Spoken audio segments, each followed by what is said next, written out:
la aceleración lineal, en lo que en conjunto se llama el equilibrio.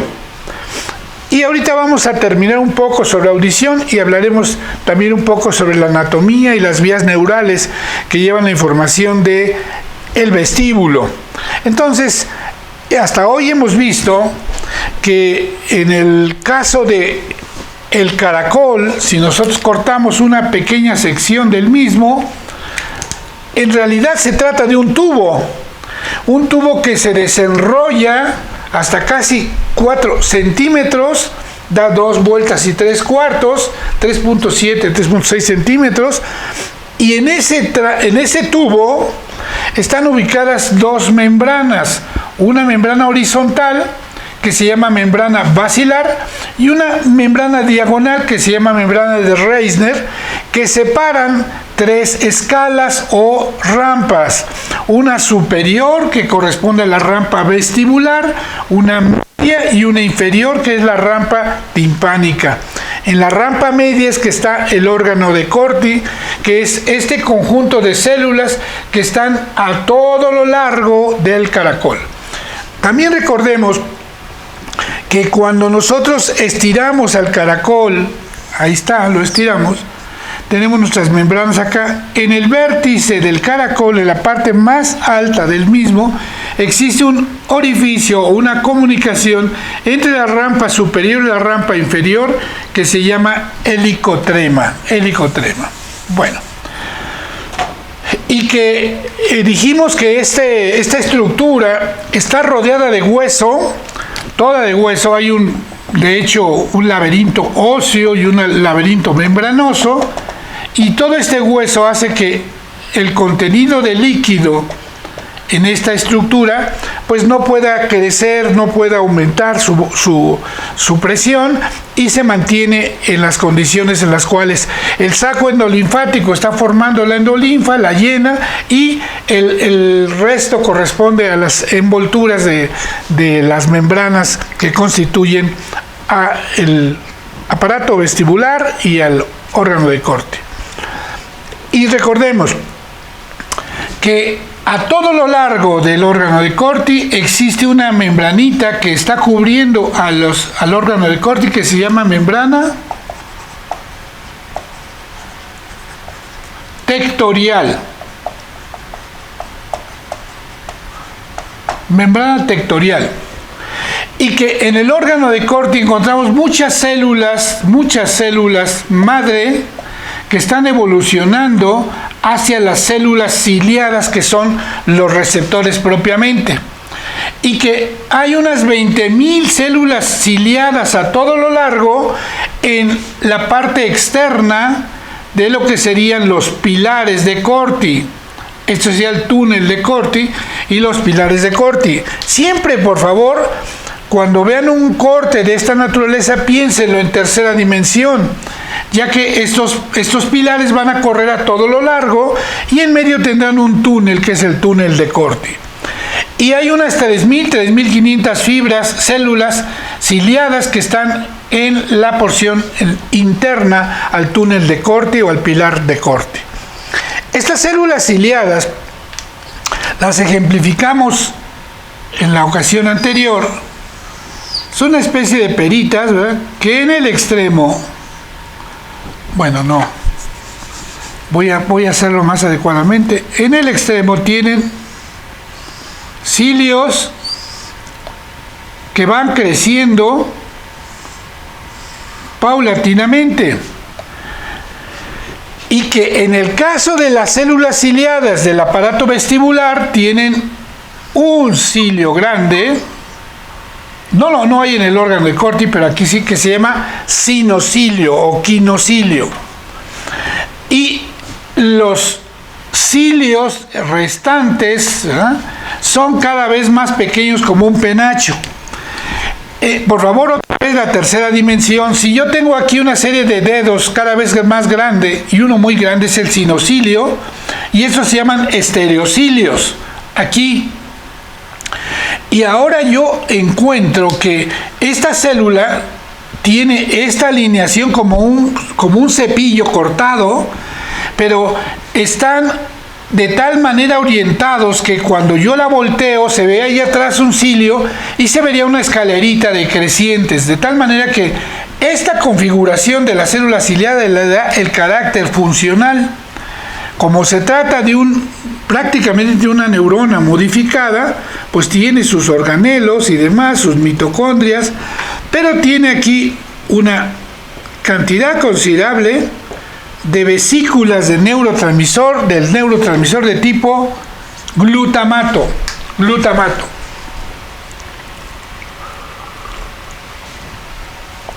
Y en el borde basal de la célula se adapta una terminal que lleva información al sistema nervioso central. Hay muchas más fibras que terminan aquí que las que terminan en las células ciliadas externas, pero también las hay, por supuesto. Entonces aquí yo voy a esquematizar, cruzó también y cruzó también. ¿Sale? Entonces, esto que dibujé en amarillo es prácticamente esta. Y como sabemos, como todas las neuronas, esta tiene una terminal ahí que sería como una dendrita grande, y acá tiene su soma. Y en este esquema se ve cómo están saliendo las fibras en la parte de atrás, ¿verdad? Estarían saliendo así aquí a todo lo largo. En el modiolo, que es el eje de rotación ósea del caracol. Entonces, en el modiolo están todos los somas de todas las células nerviosas que llevan las aferentes de las sensaciones del órgano de Corti. A este ganglio que está dando vuelta, porque si bien yo digo que es un tubo, en realidad está girando. Este se llama ganglio espiral. Pregunta entonces, ¿dónde están los somas que constituyen la vía aferente del órgano de Corti? En el ganglio espiral, que se haya ubicado en el eje de rotación del caracol.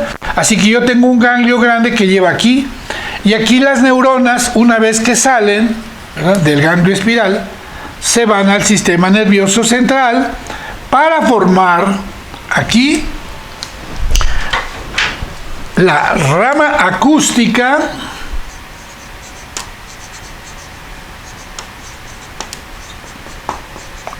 del octavo par craneal o estetoacústico, la rama acústica del octavo par craneal.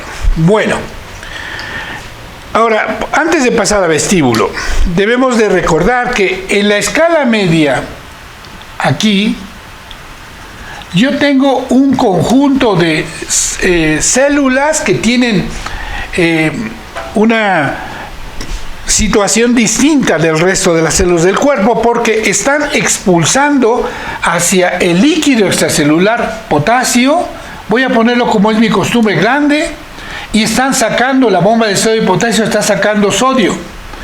De tal forma que la concentración de potasio en este sitio, ¿dónde está mi chiquito? La concentración de potasio aquí es de 150 miliequivalentes por litro. Y la de sodio es 1. Y la de cloro es 130. ¿Vale? Cloro, potasio y sodio. Así que este es el único sitio del cuerpo en el que el líquido extracelular es muy rico en potasio y muy pobre en sodio. Bueno, pues ahora resulta que el líquido de esto se llama endolinfa.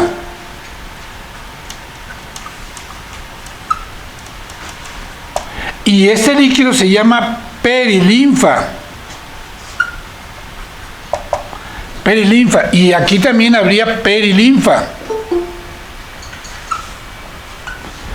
Y las concentraciones de sodio acá, de sodio en la perilinfa, son como las del resto del cuerpo, más o menos unos 145, ya no le pongo las unidades, ya las saben, 150 miliequivalentes por litro. Las de potasio, en ese líquido que se parece al plasma, pues aquí son alrededor de 5 miliequivalentes por litro. Y la concentración de cloro, 130 a 135 miliequivalentes. Como este líquido se comunica con la perilinfa de la escala inferior, pues aquí será similar, ¿verdad? 150. A lo mejor el potasio disminuye un poco porque lo que vamos a ver ahorita, potasio 3, el cloruro 130, 135, ¿ok? Ya tengo algo que me va a permitir entender el funcionamiento de esta estructura. Hasta aquí espero que todos me vayan siguiendo. De tal forma que como los cilios de las células ciliadas están embebidos en un líquido que está rico en potasio, aquí estoy en mi endolinfa, mi célula ciliada está embebida en la membrana tectorial y a su vez está bañada por un líquido que tiene gran cantidad de potasio y poco sodio. Bueno, y la base de esta célula, porque aquí permea fácilmente el sodio y estas son células normales, la base de esta célula tiene poca cantidad de potasio y alta cantidad de sodio. Aquí estaría mi membrana tectorial, se ha metido en este caso de las células ciliadas a la membrana tectorial. Bueno, en el extremo apical de cada una de las células ciliadas, de los cilios, estereocilios y quinocilio, a ver si logro representarlo. Ahí está. Hay una serie de uniones de punta. Voy a poner aquí, ejemplificado nada más, un cilio grande y un cilio pequeño enseguida. Este cilio grande tiene aquí una proteína que funciona como un resortito, y ese resortito está abriendo o cerrando un canal de potasio, un canal catiónico de potasio. Bueno, si nosotros violamos a esta célula, resulta ser que el interior es negativo con respecto al exterior.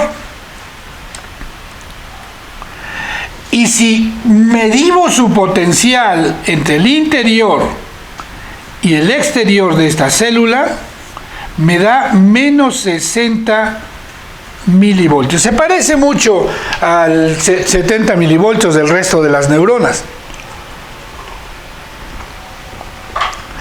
Ok. Ahí está en reposo.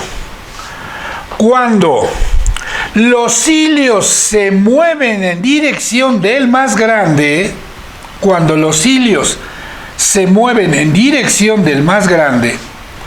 a ver si lo logro transmitir a ustedes, como si este cilio jalara y le abriera el canal, abre el canal, y como aquí hay mucho potasio, entonces el potasio se mete a la célula, es positivo, y por tanto el potencial de menos 60 se hace menos negativo y alcanza los menos 50 milivoltios. Esos 50 milivoltios de despolarización son suficientes para abrir canales de calcio aquí y generar exocitosis. Chihuahua. Ahí voy. Exocitosis de las vesículas que contienen glutamato. Y el glutamato al salir en el borde basal de la célula ciliada encuentra receptores de tipo AMPA o de tipo kainato o de tipo NMDA en la aferente. Yo espero, no he revisado, que todos me hayan mandado una de las investigaciones que haya hecho el doctor, el extraordinario investigador poblano Enrique Soto Eguíbar. Ahorita está, como todos, enclaustrado, pero su vida es el mundo. Estas investigaciones que hace las comunica al mundo. Y en su grupo de investigación, que está en el Instituto de Fisiología de la UAP, él tiene alumnos y ha generado varias líneas de investigación. Trabaja también en el aparato vestibular, no solo en el oído. Y voy a revisar qué han encontrado de él y después hacemos un foro al respecto de su persona, y le voy a pedir que se conecte para que esto sea más interactivo. Bueno, entonces, cuando las células ciliadas se desplazan en sentido del cilio más grande, se abren canales de potasio, y como hay mucho potasio en la endolinfa, entran por los canales apicales que se han abierto, despolarizan la célula y generan apertura de canales de calcio, exocitosis de glutamato y despolarización de la aferente. Y eso va a hacer que viaje uno o varios potenciales de acción hacia el sistema nervioso central. Vamos a hablar hoy de la vía de la audición. Y esto ocurre por el octavo par craneal en su rama acústica, Bueno, para dejar aquí mi esquema por el momento, y me voy a pasar al órgano al aparato vestibular, quiero decirles lo siguiente. En este caso, yo tengo que se ha metido potasio a mi célula. Pero ese potasio, ahora sí que aquí existe una señorita normal, una bomba de sodio-potasio, que mete potasio y saca sodio, ¿sí? Mete potasio y saca sodio. De tal manera que aquí existe una serie de canales de fuga de potasio que, como ha entrado en un exceso, es prácticamente extruido de la célula, y ahora yo voy a tener que aquí hay una cantidad considerable de potasio que no existía.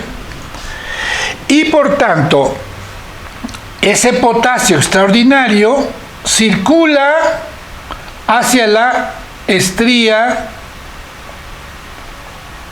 vascular, y ese potasio regresa a la escala media o rama, a la escala media, o a la endolinfa, pues quería decir eso, a la endolinfa. Entonces, ya tengo que hay una recirculación de potasio que da la vuelta de manera permanente hacia la parte de la endolinfa. Y de esa manera se mantiene este gradiente de potasio hacia la célula. Cuando el cilio es desplazado en la otra dirección, en dirección de los estereocilios más pequeños, este canal, esta unión de punta, no abre el canal, sino lo cierra prácticamente, y el resultado no es despolarización, sino es hiperpolarización. De menos 60 se va a menos 70 y no libera neurotransmisor. De tal forma que, resumiendo, a ver, para que no quede ninguna duda en ustedes, aquí tengo una célula ciliada. Cuando los cilios se mueven en esa dirección, despolarización.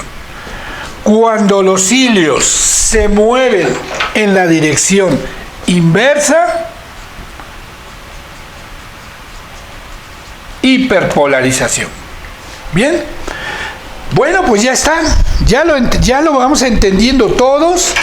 Ahora sí, cuando el tímpano empuja al martillo, el martillo mueve al yunque y el yunque desplaza su cabeza metiéndose en la endolinfa mediante la ventana oval. Yo tengo aquí como un ariete empujado un líquido que está envuelto en un hueso. Y por lo tanto lo que voy a provocar cada vez que empuje la base del estribo es una onda de agua que va a viajar a todo lo largo del caracol, haciendo que la membrana tectorial haga esto. Bueno, lo voy a hacer aquí con mis manitas chiquitas, ahí va. Haga esto, se va, o sea, ya llegó por aquí la onda, haz esto, ¿ok? Entonces la membrana tectorial se va a mover con la onda de agua o de líquido que se convirtió. En el exterior era una onda de zona de compresión y zona de rarefacción de las moléculas de aire. Un pico de presión y un valle de depresión, un pico de presión y un valle, así es. Por eso la representamos como una onda sinusoidal, la función seno. Pero esto se convirtió en un movimiento de presión del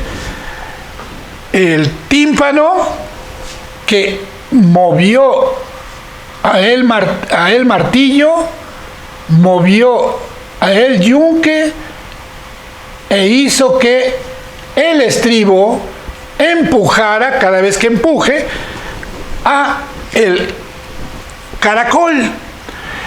Y cuando viene la onda de rarefacción o de vacío, el tímpano regresa a su condición previa, se mueve hacia allá y la presión del estribo cesa. Entonces, ¿qué está haciendo el oído? A la misma frecuencia e intensidad que está llegando la vibración del sonido, está entrando y saliendo en la perilinfa.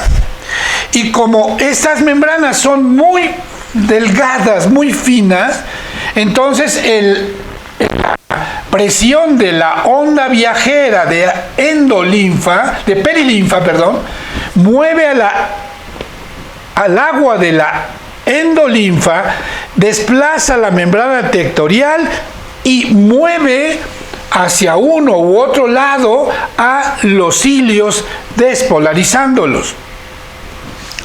Ahora, fíjense qué interesante es esto del caracol. Porque lo más elemental, espero que todos lo hayan entendido, lo más elemental es que entiendan que entró una presión en el tímpano, esa presión movió huesecillos y esos huesecillos generaron adentro de mi caracol una onda viajera de agua. Y esa onda viajera desplazó mi membrana tectorial y movió a los cilios. Ya sabemos que las células ciliadas entonces, cuando algunas se mueven en esta dirección, se hiperpolarizan. Otras que se mueven en la dirección contraria, se despolarizan. Las células más importantes para la transducción del sonido en potenciales de acción son las células ciliadas internas. Porque a las células ciliadas externas, ahora lo voy a poner de otro color por aquí, desde el sistema nervioso central, aquí está el soma, ahorita vamos a ver desde dónde vienen neuronas eferentes, ¿correcto? Entonces, esta es una neurona de tipo eferente. Todas las amarillas son aferentes, van a. Y estoy hablando aquí de las aferentes que dieron la señal y va como aferente.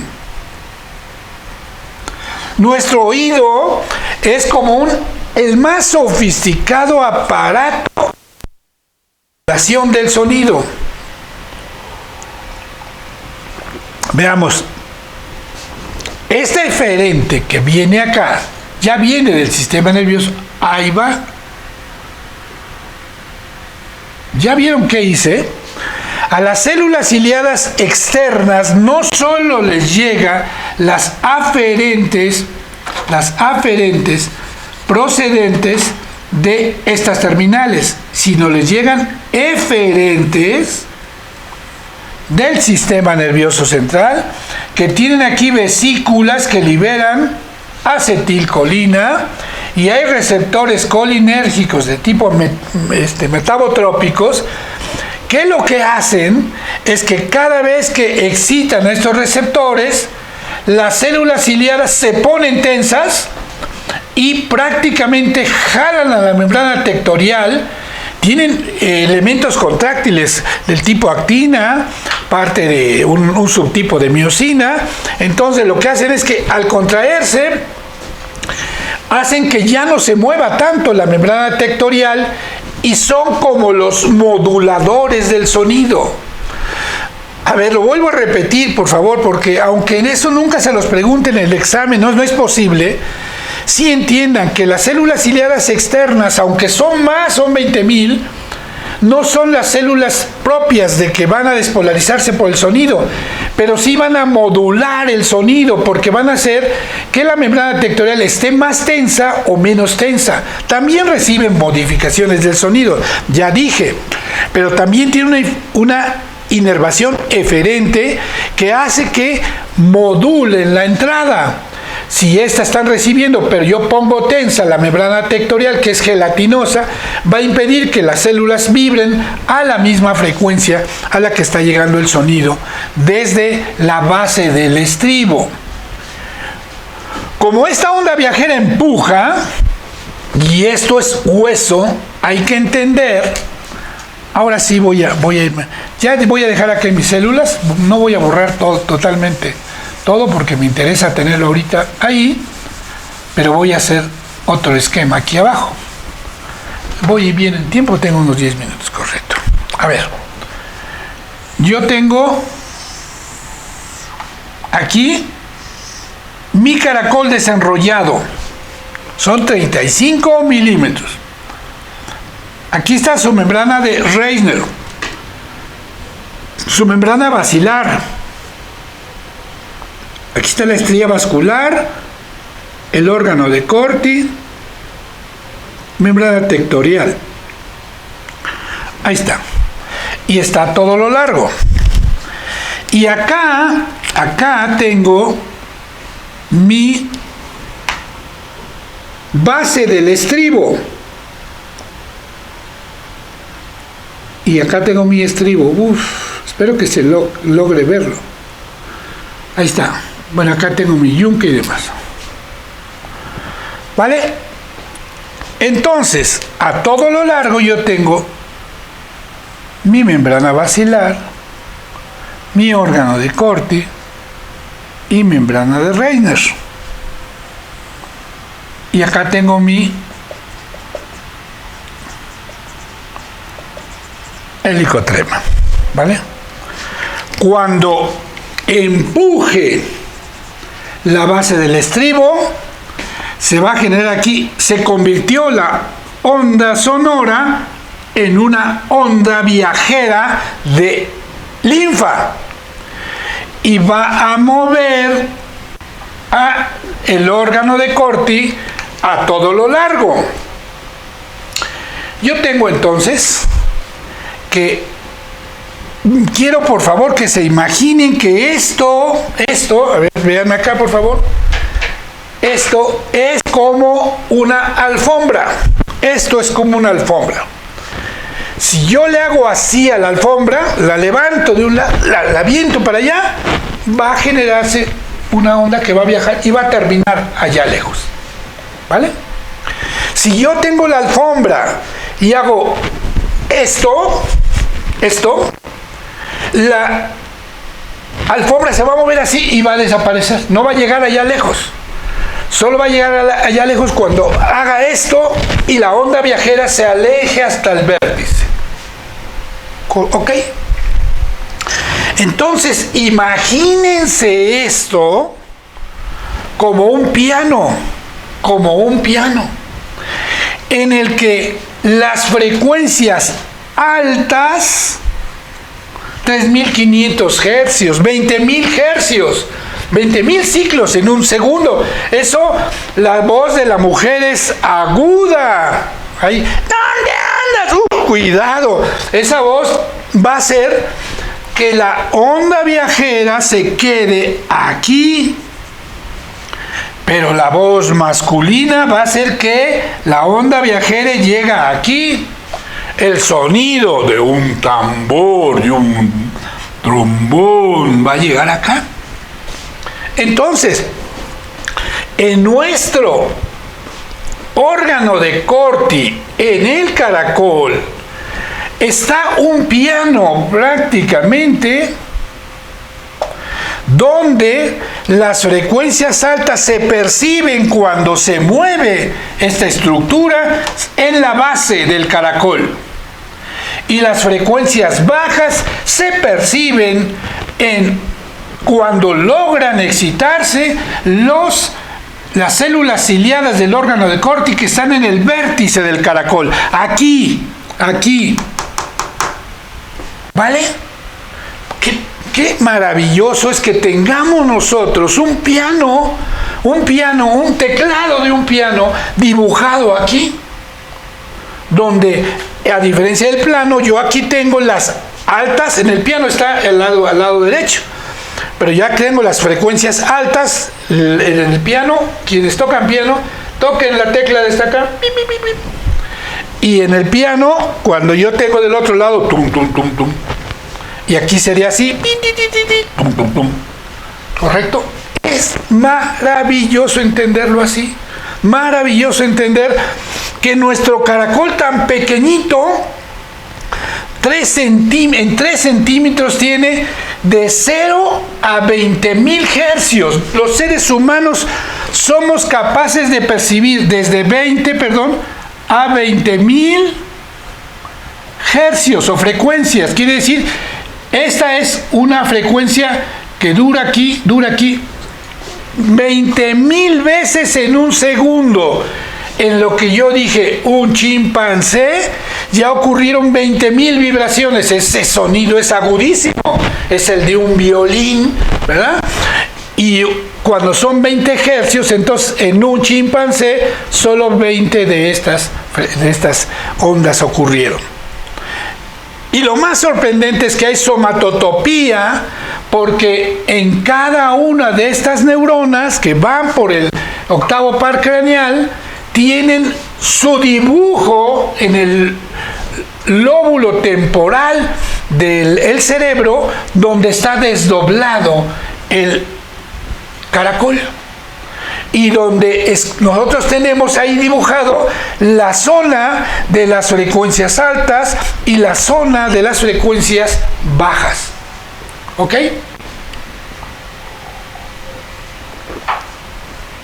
A este desplazamiento se le llama onda viajera. Doctor, una pregunta, ¿ahí es donde se pone un implante, cierto? He visto que hay... Claro, correcto, si el sujeto pierde... qué bueno que preguntas.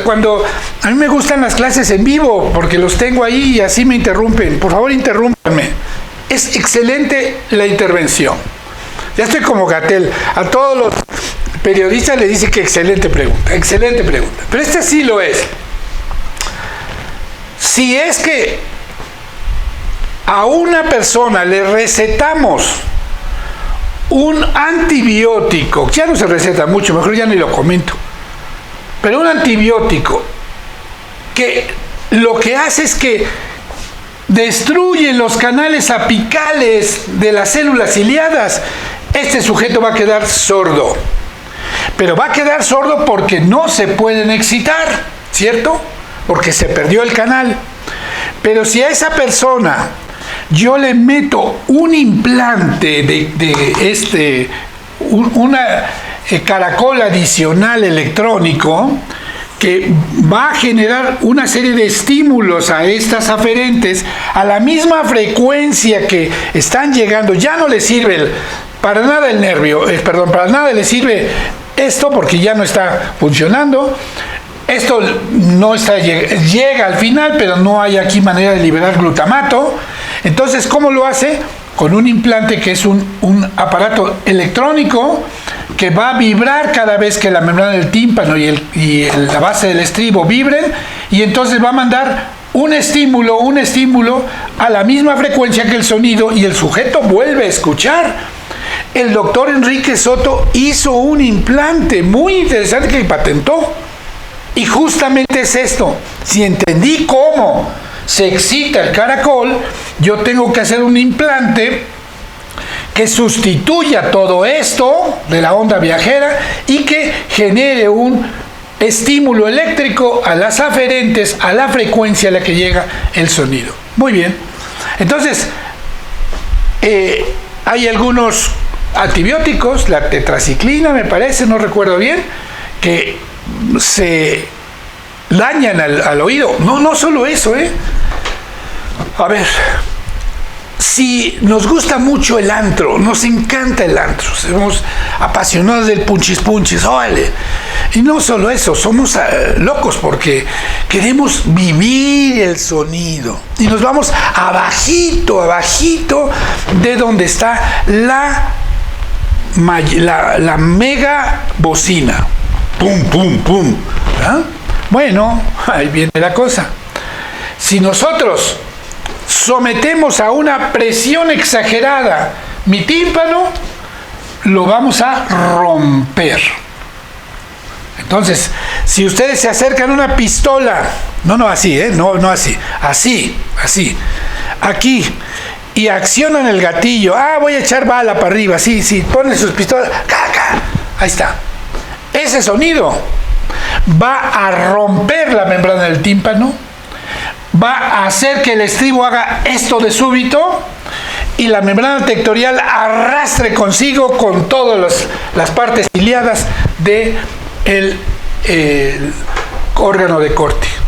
Ese sujeto, de las 20,000 células ciliadas que antes de entrar al antro estaban, llegó con unas 18,000.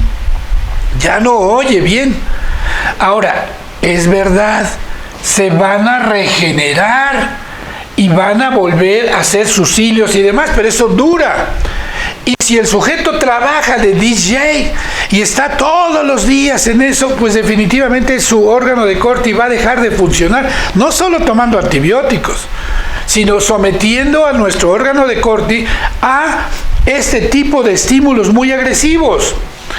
El ser humano es capaz de que la presión aquí sea lo suficientemente fuerte para que alcance de 0 a 140 decibeles.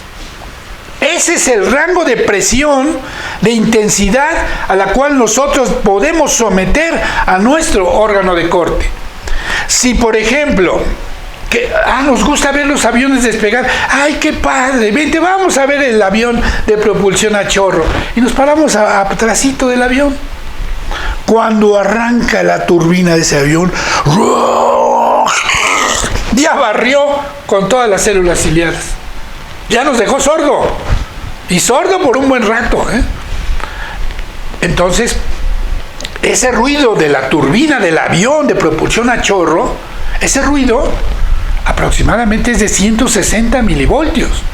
De 160 decibeles, 160 decibeles. Digo cada tontería a veces y después veo los videos, digo, ¿yo dije eso? ¿Qué yo lo dije? Pues sí, ando así como distraído como ahorita y digo milivoltios, son decibeles. A ver, empiezo. Un punto al que me diga que es un bel y un decibel en los próximos 3 minutos. 1, minutos no, segundos. 2, 3. Es la unidad de medida del sonido, doctor. Del sonido, ¿qué no eran los hercios? Pero, bueno, es que yo he visto que hasta hay leyes que lo dicen en decibeles. Uh-huh. Pero la unidad de medida del sonido, recordemos, tienes razón, tienes razón, pero quise envolverte y no pude. El sonido tiene dos cualidades básicas: la frecuencia, sonido agudo, sonido grave, ¿sí? Es el tono. Esto me da el tono agudo, tono grave, o la frecuencia en hertz. Esa es una cualidad y se mide en hercios o ciclos por segundo. ¿Cuántas veces en un segundo llega eso? Yo les dije que el oído humano era capaz de escuchar entre 20 y 20.000 hercios. La conversación a voz alta son 3.000 hercios. La voz de una mujer, 160 hercios. La voz de un hombre, 120 hercios. Entonces, el estudio del sonido tiene una primera unidad que son los hercios. Pero también me interesa que este sonido, a esta frecuencia, tiene la misma frecuencia, pero ya vieron, son ondas grandes. Entonces me interesa la intensidad. Y la intensidad de un sonido se mide en Bels. Y la décima parte de un Bel es un decibel. Decibel. ¿Qué es un decibel? ¿Quién me lo dice? ¿Cómo se calcula un decibel? ¿Nadie? Uy, luego quieren que le suba puntos. El decibel va a ser la medida, la unidad de la intensidad sonora. Sí, claro. ¿Cómo se calcula? No sé si me acuerdo bien, pero creo que era 10 a la... No me acuerdo muy bien, la verdad. A ver. No me voy a yo equivocar, la verdad. A ver, ahí va. Siempre que la fórmula, ay, perdón que le interrumpa. No me interrumpe, siempre me gusta. Oh, profe. Adelante, por favor. Bueno, se supone que el primer paso, la fórmula, o sea, origen, que es long, sobre 10, y sobre intensidad, o intensidad del sonido por metros cuadrados. No. ¿No es la potencia de salida sobre la potencia de entrada? No. ¿El logaritmo de 10? Ajá, ¿no? No. Ahí va, aquí la puse, miren. Un Bel es el logaritmo de base 10. Recuerden que los logaritmos pueden ser de base E o de base 10. Ni modo. Las matemáticas aquí son claves. Un Bel es igual al logaritmo de base 10 de una relación intensidad del sonido estudiado sobre intensidad del sonido estándar. La Asociación Internacional del Sonido establece que el mínimo sonido que puede escuchar una persona es cuando sobre la membrana del tímpano hay una presión, o sea, fuerza por unidad de área, recordemos, de 0,0204 dinas por centímetro cuadrado. Otra vez. Entonces, este es el mínimo sonido audible que corresponde a la carrera de una cucaracha. Si ustedes si tienen buen sonido, buen oído, están muy tranquilitos, de repente van a escuchar que repta una cucaracha. Ese sonido movió imperceptiblemente con una presión muy baja a el tímpano. Y recordemos que presión es igual a fuerza por área. Y la unidad de fuerza son dinas y la unidad de área son centímetros cuadrados. Entonces, el mínimo sonido audible, que es el estándar, es de 0.00204 dinas por centímetro cuadrado. Ya puse el ejemplo, la cucaracha corriendo. ¿Ok? Yo todavía, mis oídos están buenos, muy buenos. Sí, soy capaz de escuchar ese sonido. Ese se llama sonido estándar. Es el mínimo de presión audible. Y cuando yo este factor lo pongo aquí, pongo 0.000204 dinas por centímetro cuadrado, y quiero saber cuál es el sonido, por ejemplo, de el avión a propulsión a chorro, pues aquí varía tan enorme como no lo sé, pero puede ser 0.04. O sea, va a miles de órdenes de magnitud más fuerte, Y por lo tanto, cuando yo hago la relación y les hago el logaritmo, sale un valor más grande. Y el hecho que sea logaritmo hace que la escala, como son varios miles de órdenes de magnitud superiores entre este y este, la escala no se haga grande. Y entonces yo tengo una escala que va de 0 a 140. Miren qué pasa aquí. A ver, ya no. Si yo quiero saber, escúcheme, si yo quiero saber cuántos decibeles tiene la cucaracha, ese es el sonido, la presión que genera el movimiento de la cucaracha, el correr. Y cuando yo hago la división entre este y entre este me da 1. ¿Sí? Se los juro. Si el numerador y el denominador son iguales, la división me da 1. Y el logaritmo de 1 de base 10 es igual a 0. Nadie me lo contestó. ¿Por qué eso? No sería lo que casi yo le contesté. No. Entonces, ¿por qué? A ver, ¿por qué? A 0 decibeles, muchos confunden, 0 decibeles, no hay intensidad del sonido. No es cierto. Es que la relación es idéntica entre este y el sonido estándar. Y nos da 0 decibeles porque es una escala logarítmica.